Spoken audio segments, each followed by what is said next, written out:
സുവിശേഷ ഭാഷ്യം അൽമായ വീക്ഷണത്തിൽ പിറവി 2-ാം ഞായർ.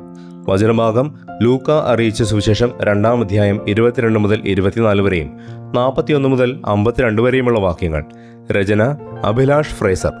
മതബോധനങ്ങളുടെ മൂടുപടം from shadows and symbols into the truth എന്നാണ് കർദിനാൾ ന്യൂമാന്റെ സ്മൃതി കുടീരത്തിലെ ശിലാലിഖിതം. 9 പതിറ്റാണ്ടുകൾ നീണ്ട ആ ജീവിതത്തിന്റെ സിംഹഭാഗവും നിഴലുകളുടെയും പ്രതീകങ്ങളുടെയും മൂടുപടത്തിന് പിന്നിൽ മറഞ്ഞിരിക്കുന്ന സത്യം തേടിയുള്ള ഒരു അലച്ചിലായിരുന്നല്ലോ. പുറം കാഴ്ചകളുടെ ഉലകം മൂടുപടമാണെന്ന ധാരണ മാനവ ചിന്താ ചരിത്രത്തിന്റെ ആദ്യം മുതൽക്കേയുണ്ട്.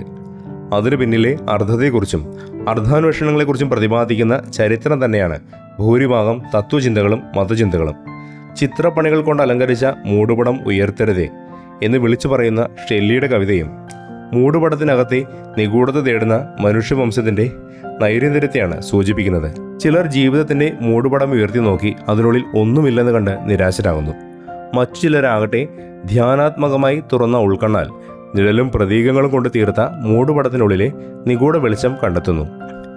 ഇന്നത്തെ വായനകളെല്ലാം മൂടുപടത്തെക്കുറിച്ചാണ് സംസാരിക്കുന്നത്. 1-ാം വായന ദൈവത്തെ മുഖാമുഖം കണ്ട് ജ്വലിതമുഖനായ മോശ തന്നെ കണ്ട് ഭയന്നുപോയ ജനത്തിൽ നിന്ന് ഉള്ളിൽ ജ്വലിക്കുന്ന ദൈവസാന്നിധ്യത്തെ മുഖത്ത് മൂടുപടമിട്ട് മറച്ചു പിടിക്കുന്നതാണ് വിവരിക്കുന്നത്. സുവിശേഷത്തിലേക്ക് ചെല്ലുമ്പോൾ അതുവരെ മാംസത്തിൻ്റെ മൂടുപടമിട്ട് നിഗൂഢമായി വെച്ചിരുന്ന നിത്യവചനത്തിൻ്റെ ദൈവിക തേജസ് 12-ാം വയസ്സിൽ യേശുവിൽ നിന്ന് മൂടുപടം നീക്കി പുറത്തു വരുന്ന രംഗമാണ് ആവിഷ്കരിക്കുന്നത്. ബാലനായ യേശുവിൻ്റെ വാക്കുകൾ കേട്ട് ജെറുസലേം ദേവാലയത്തിലെ പണ്ഡിതർ വിസ്മയിച്ചപ്പോൾ മൂടുപടം നീക്കി മുഖം നീട്ടുന്ന അവൻ്റെ വാക്കുകളുടെ ആഴമറിയാനാകാതെ മാതാപിതാക്കൾ ഉടറുന്നതും നാം കാണുന്നു. ഈ സന്ദർഭങ്ങളെ വിശദീകരിച്ചുകൊണ്ട് പൗലോസ് 2-ാം വായനയിൽ എഴുതുന്നത് ഇങ്ങനെ: ആ ദൈവത്തിൻ്റെ സമ്പത്തിൻ്റെയും ജ്ഞാനത്തിൻ്റെയും അറിവിൻ്റെയും ആഴം, ദൈവത്തിൻ്റെ മനസ്സ് അറിഞ്ഞതാര്. യഹൂദമതത്തിൽ 12-ാം വയസ്സ് ഒരു പടിവാതിലാണ്. ബാല്യത്തിൽ നിന്ന് മതപരമായ പക്വതയിലേക്ക് കടക്കുന്ന പടിവാതിൽ. 12-ാം വയസ്സിലെ ബാർ മിത്സ്വ യഹൂദ പെൺകുട്ടികൾക്കും നിർണായകമായ പ്രായസന്ധിയാണ്. ഒരർത്ഥത്തിൽ വ്യക്തിത്വത്തിൻ്റെ മൂടുപടം നീക്കൽ. 12-ന് ബൈബിളിൽ വേണ്ടുവോളം പ്രാധാന്യവുമുണ്ട്. 12 ഗോത്രങ്ങൾ മുതൽ 12 ശിഷ്യന്മാർ വരെ നീളുന്ന പരമ്പര പൂർണ്ണതയെ കുറിക്കുന്നു. 12 മാസങ്ങളും ദിനരാത്രങ്ങളെ പകുക്കുന്ന 12 മണിക്കൂറുകളും വേറെ. ശ്രദ്ധേയമായ മറ്റൊരു കാര്യം ഇന്നത്തെ മറ്റൊരു വായനയിൽ ബാലനായ സാമുവേലിന് ദൈവം പ്രത്യക്ഷനാകുന്നതും 12-ാം വയസ്സിലാണെന്നതാണ്. 12-ാം വയസ്സിൽ യേശു പൊടുന്നനെ തിരുക്കുടുംബത്തിൽ നിന്ന് അപ്രത്യക്ഷമാവുകയാണ്.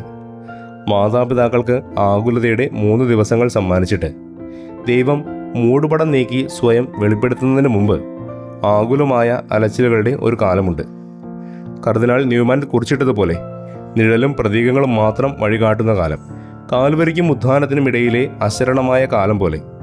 അതുവരെ നസ്രത്തിലെ വീട്ടിൽ കൊഞ്ചിയും കളിച്ചും നടന്നിരുന്ന ബാലൻ മൂടുപടം നീക്കി ഒരല്പനേരത്തേക്ക് വിശ്വരൂപം കാട്ടുകയാണ്.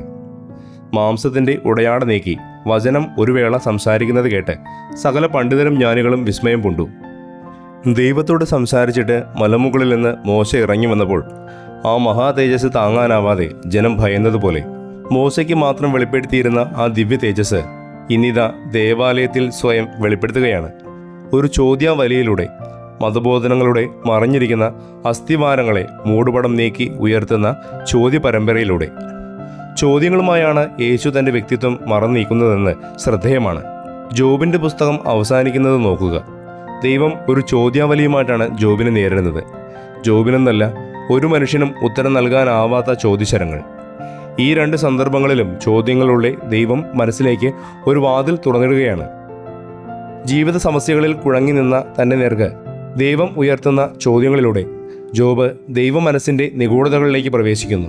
ദേവാലയത്തിൽ 12-കാരനായ യേശു പണ്ഡിതരുടെ നേർക്ക് ഉയർത്തുന്ന ചോദ്യങ്ങളിലൂടെ അവരെ ലിഖിതമോ അലിഖിതമോ ആയ വാക്കുകൾക്കും പ്രമാണങ്ങൾക്കും സംഹിതകൾക്കും അപ്പുറമുള്ള ദൈവത്തിൻ്റെ മനസ്സിലേക്കാണ് നയിക്കുന്നത്. ചോദ്യങ്ങളെ നിരുത്സാഹപ്പെടുത്തുന്ന സംവിധാനങ്ങളെ, അത് മതമായാലും രാജ്യമായാലും പ്രത്യയശാസ്ത്രമായാലും രാഷ്ട്രീയമായാലും ഭയപ്പെടണം. ദൈവത്തിൻ്റെ മനസ്സിലേക്കുള്ള വാതിലുകൾ അടച്ചിടുകയാണ് അവ ചെയ്യുന്നത്. സുവിശേഷ ഭാഗം ഉപസംഹരിക്കുന്നത് ക്ഷണനേരത്തേക്കുള്ള വെളിപ്പെടുത്തലിന് ശേഷം വീണ്ടും മനുഷ്യത്വത്തിൻ്റെ മൂടുപടത്തിനുള്ളിലേക്ക് സ്വയം ചുരുങ്ങുന്ന യേശുവിനെ അവതരിപ്പിച്ചുകൊണ്ടാണ്. നിശബ്ദതയിലേക്ക് പിൻവാങ്ങി മാതാപിതാക്കൾക്ക് വിധേയനായി ജീവിതം തുടരുന്ന യേശു. ഞാൻ എൻ്റെ പിതാവിൻ്റെ കാര്യത്തിൽ വ്യാപൃതനാകേണ്ടതല്ലയോ എന്ന ചോദ്യം ഉയർത്തി അമ്മയെ അമ്പരപ്പിക്കുന്ന യേശു അടുത്ത നിമിഷം മാതാപിതാക്കൾക്ക് വിധേയനാകുന്നതും അനുസരണം ശീലിക്കുന്നതുമെല്ലാം പിതാവിൻ്റെ കാര്യത്തിൽ വ്യാപൃതനാകുന്നതിൽ ഉൾപ്പെടും എന്ന് തിരിച്ചറിയുകയും ചെയ്യുന്നതാണ് നാം കാണുന്നത്. ഗുരുത്വത്തെ നിന്ദിച്ചുകൊണ്ടൊരു വിപ്ലവവുമില്ല എന്നൊരു സന്ദേശവും യേശു നൽകുന്നുണ്ട് ഇവിടെ. വന്ന വഴി മറക്കരുതെന്നും. ഇന്നത്തെ സുവിശേഷ വായന അവസാനിക്കുന്നത് യേശുവിൻ്റെയും സഭയുടെയും വ്യക്തിത്വത്തിലേക്ക് വെട്ടം വീശുന്ന ഒരു വരിയിലാണ്. യേശു ജ്ഞാനത്തിലും പ്രായത്തിലും ദൈവത്തിൻ്റെയും മനുഷ്യരുടെയും പ്രീതിയിലും വളർന്നു വന്നു. ഇതിൽ ജ്ഞാനത്തിലും പ്രായത്തിലും എന്ന വാക്കുകൾ സവിശേഷ ശ്രദ്ധ ആവശ്യപ്പെടുന്നു. പ്രായത്തോടൊപ്പം വളരുന്ന ജ്ഞാനത്തിൽ യേശു വളർന്നു വന്നു എന്നർത്ഥം വരുന്ന ഈ വരി മാംസധരിച്ച യേശുവിൻ്റെ വ്യക്തിത്വം വെളിവാക്കുന്നു. എല്ലാം അറിയുന്നവനും ആദ്യം മുതൽ ഉണ്ടായിരുന്നവനുമായ വചനം മനുഷ്യനായപ്പോൾ പ്രായത്തോടൊപ്പം വളരുന്ന മനുഷ്യത്വത്തിലേക്കും പ്രായത്തോടൊപ്പം വർദ്ധിക്കുന്ന അറിവിലേക്കും ചുരുങ്ങി എന്നത് യേശു സ്വയം ശൂന്യനാക്കി ദൈവത്തോടുള്ള സമാനത പോലും പരിത്യജിച്ച് മനുഷ്യൻ്റെ സകല പരിമിതികളും സ്വീകരിച്ച് പൂർണ്ണ മനുഷ്യനായി തീർന്നു എന്ന പൗലോസിൻ്റെ വാക്യത്തെ വിശദീകരിക്കുന്നു. 12 വയസ്സുള്ള യേശുവിൻ്റെ അറിവായിരുന്നില്ല 20 വയസ്സുള്ള യേശുവിൻ്റേത്. അതായിരുന്നില്ല 30 വയസ്സുള്ളപ്പോൾ എന്ന് സൂചിപ്പിക്കുന്ന വാക്യമാണല്ലോ ജ്ഞാനത്തിലും പ്രായത്തിലും വളർന്നു എന്ന പ്രയോഗം വ്യക്തമാക്കുന്നത്.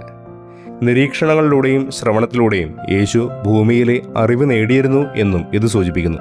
പ്രായത്തോടൊപ്പം കാലത്തോടൊപ്പം വളരാൻ യേശുവിനെ പോലെ ഭൗതികദേഹമായ സഭയും വിളിക്കപ്പെട്ടിരിക്കുന്നു എന്നുകൂടി ചേർത്ത് വായിക്കുമ്പോഴാണ് ചിത്രം പൂർണ്ണമാകുന്നത്.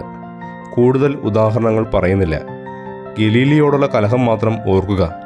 കാലത്തോടൊപ്പം വളർന്നു വരുന്ന അറിവുകളിലേക്ക് സഭയും മനസ്സു തുറന്ന് വായിക്കണമെന്ന് ചുരുക്കം.